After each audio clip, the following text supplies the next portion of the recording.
I've been comparing Etoro and Interactive Brokers throughout 2025, and while both platforms offer strong trading options, they're built for very different types of investors. Your decision should come down to how much experience you have and what level of control you're looking for in your trades.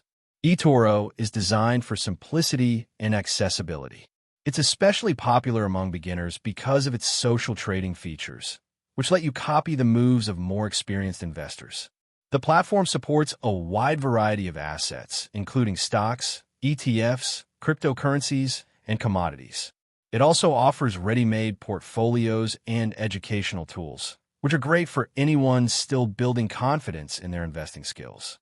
That said, it does have higher spreads compared to traditional brokerages, and there are withdrawal and inactivity fees to keep in mind. Interactive Brokers, on the other hand, is more suited for experienced traders or professionals. It gives you access to an incredibly wide range of global markets, covering everything from stocks and options to futures, bonds, and forex. The platform offers some of the lowest fees in the industry and comes equipped with advanced tools like Trader Workstation, real-time data, and in-depth analytics. However, the learning curve is steeper, and the interface might be overwhelming for someone just starting out. If you're new to investing and want a platform that's easy to navigate with a strong social component, eToro is a great place to begin.